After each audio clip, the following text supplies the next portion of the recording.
두 이진숙이다. 이런 얘기가 지금 들리고 있습니다.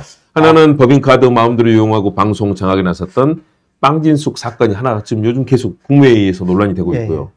또 한 이진숙은 지금 국회 교육부 장관 인사청문회 이제 앞두고 있는 진행이 됩니다. 10월 16일 그렇습니다. 인사청문회를 앞두고 있는 충남대 총장 출신의 이준석, 두 이진숙 때문에 쌍 이준숙 때문에 이재명 대통령이 골몰을 앓고 있다. 이런 보도가 계속 나오고 있습니다. 네, 첫 이진숙 같은 경우는 아니 국무회의에서 대통령이 의견을 표명하고 서로 주고받는 걸 마치 대통령 지시인 것처럼 또 얘기를 했어요. 그렇죠. 대통령이 마치 새로운 법안을 만들어서 제시해보라라고 한 것처럼 왜곡해가지고 국회에서 이야기를 해서 논란이 됐죠. 그러니까요. 아니 그래서 사실 방통위원장이 장관급이기 때문에 국무회의에 배석을 하는 거거든요. 정식 국무회의 멤버가 아니라 배석자예요. 그런데 출석할 때마다 사사건건 손들고 뭐 방통위원장 뭐 제대로 일할 수 있게 뭐 도와주세요. 뭐 나는 끝까지 뭐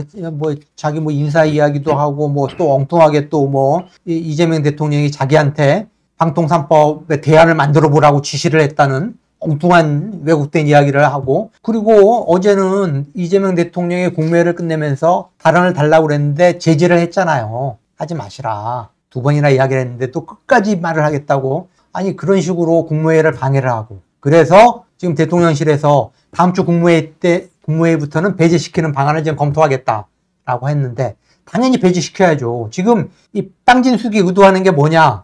내년 지방선거예요. 내년 지방선거 자기 보수 쪽에서 자기가 마치 이재명 정부에 대항하는 보수의 여전사처럼 그렇게 자기의 몸값을 올려가지고 내년 6월 지방선거에 지금 대구시장 출마하겠다는 거 아닙니까? 그런 얘기들이 지금 정치권에서 솔솔 나오고 있습니다. 그런 정치적인 의도를 갖고 지금과 같은 행태를 보이는 거예요. 아니 그런데 뭐하러 국무회의에 끼워줍니까? 그 이준숙이 몸값 높여줄 이유가 뭐가 있습니까? 당연히 배제시켜야죠. 우리 국정이 논의되는 중요한 현장인데 그럼요. 거기서 생산적인 토의가 이루어지고 네. 미래지향적인 발전이 이루어지는 그런 정책이 서로 토론돼야 되는데 그렇죠. 그걸 방해하고 있는 거죠. 그렇죠. 그런 정책 논의의 장을 자기 정치적인 몸값을 높이는 의도로 지방선거를 겨냥해가지고 이렇게 활용하려고 하는 이준숙, 빵진숙을 뭐하러 계속 그렇게 배려를 해줘야 되냐고요. 배제시켜야죠. 보다 저도 뭐 청와대 출입기자를 해봤지만 네.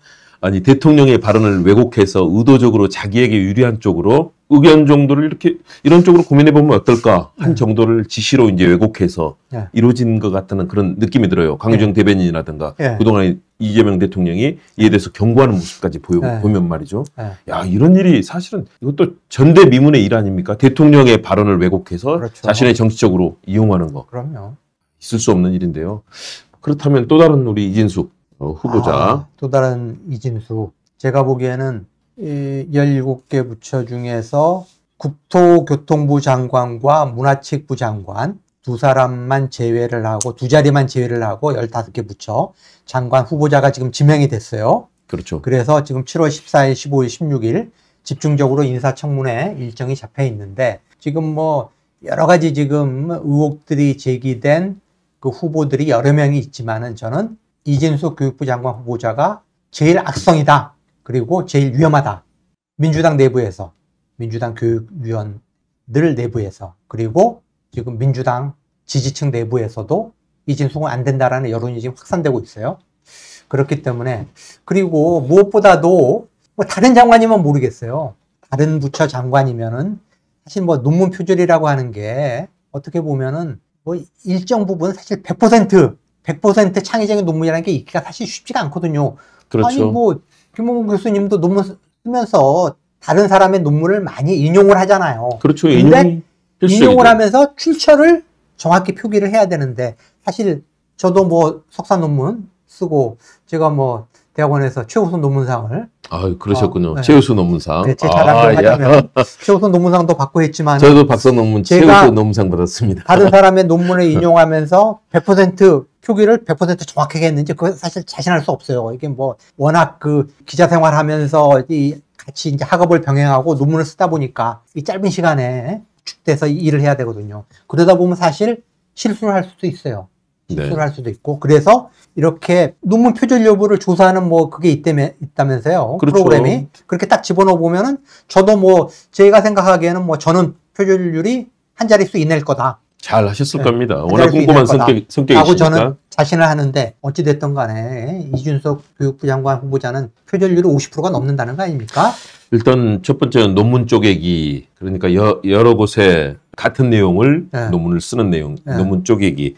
또 하나는 제자 논문을 가로챘다라는 가로챘다라는 그런 이 부분은 사실은 상당한 좀 문제가 있는 것 그렇죠. 같아요. 교육부 장관은 결국은 그렇죠. 논문이라든가 네. 이런 학업에서는 도덕성과 또 공적인 책임을 그렇죠. 다해야 되는 그런 그렇죠. 역할인데 네. 그 부분이 좀 그리고 자녀 유학 문제도 지금 제기가 되고 있는데 그렇죠. 미국에 뭐 이제 교환 교수로 갔다가 중학생 딸을 그냥 놓고 딸 미국에 두 명을 가는 거 다 아니에요? 놓고 그렇죠. 딸 온 거죠. 둘인데 그 중에 중학교 3학년은 그게 하여튼 뭐 교육법에 위반되는 모양이더라고요. 그러니까요. 부모 없이 유학 가는 게 뭐 하여튼 뭐 그런 부분들이 있고 무엇보다도 민주당 입장에서 사실 박근혜 정부 때 기억하실런지 모르겠지만 김명수 교육부 장관 후보자 그때 이제 한국교원대 교수였는데 똑같아요. 논문 표절, 제자 논문 가로채기 그걸로 낙마를 시켰거든요. 그 다음에 이명박 정부 때 김인철 외대 총장을 했죠. 그렇죠. 김인철 교육부 장관 후보자 똑같이 논문 표절로 낙마시켰어요. 다음에 박순애 교육부 장관 후보자 마찬가지. 야, 그런 식으로 민주당이 논문 표절과 제자 논문 가로채기 의혹을 가지고 낙마시킨 교육부총리가 무려 4명이에요, 지금까지. 그런데 또 다른 이진숙은 그것뿐만이 아니거든요, 지금. 그것뿐만이 아니고, 뭐, 자녀 교육에 관한 그런 부분. 다음에 보니까 그 민주교수협의회인가요? 민주동호회인가요? 충남대. 거기에서 교내에 소녀상을 설치를 하려고 그랬는데 그거를 막았다는 충남대 총장 시절에 막았다는 그런 의혹. 다음에 보니까 이명박 정부 때 그 4대강 관련 위원회 민간위원으로서 보니까 4년이나 참여를 했더라고요. 다른 사람들은 되게 2년 하는데 네. 연임해서 2번을 했다고 4년이나 하죠. 참여를 했다. 그리고 윤석열 탄핵 파면에 한 번도 찬성한 적이 없다. 그러니까 이 사람은 제가 보기에는 친국민의힘 성향이에요. 친국민의힘 성향인데 아니 보니까 민주당 대선 캠프 산하에 여러 위원회가 있는데 서울대 10개 만들기 위원회라는 게 보니까 올해 5월 말에 만들어졌어요. 대통령 선거가 6월 3일에 했잖아요. 그렇죠. 불과 일주일도 안 될 때 급조된 위원회 위원장을 이 사람이 한 거예요. 저는 그것도 좀 의문이에요.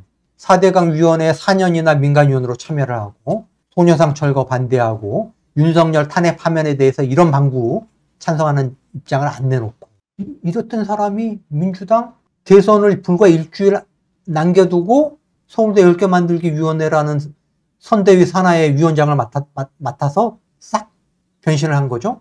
그러면서 갑자기 또 이제 교육부 장관 후보자가 됐어요. 그런데 제가 취재를 해보니까 물론 일부 언론에도 보도가 됐죠. 충남 출신이라는 거. 그러니까 충남권에 대한 배려라는 그렇죠. 부분. 다음에 국무위원 우리가 할 때 아무래도 대한민국 사회가 좀 가부장적인 그런 그 질서가 오랫동안 유지된 남성 위주의 사회였잖아요. 그래서 상대적으로 사실 여성 국회의원이라든가 여성 장관을 배출할 여성 인적 자원이 좀 모자라잖아요.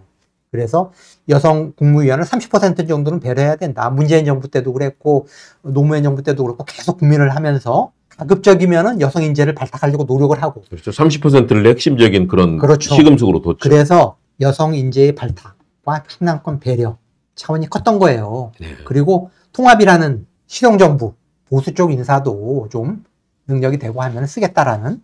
그래서 실질적으로 보수 성향이 지금 여러 명 국무위원 후보로 좀 올라갔지 않습니까? 그렇죠. 권오을 보훈부 장관이라든가 여러 사람들이 있죠. 보훈부 장관이라든가 그리고 대선 선대위에도 윤여준이라든가 이런 보수권의 책사들 이런 이석연 전 법제처장 그렇죠. 다 이석연 그런 전 분들이 있었죠. 법제처장 이런 분들 많이 들어왔고 뭐 이석연 법제처장은 지금 우리 주요 그 우방국에 지금 대통령 특사단을 파견하는데 독일 특사로도 그렇죠. 지금 거론이 되고 있고 이런 식으로 보수 쪽 사람들도 폭넓게 쓰겠다라는 어떤 실용적인 그런 어떤 전략의 일환으로 보여요. 이진숙 교육부 장관 후보자가. 네. 그런 그 세 가지 요인에 의해서 발탁을 한 건데 그렇지만은 발탁 과정에서 좀 더 세밀하게 점검을 못했다.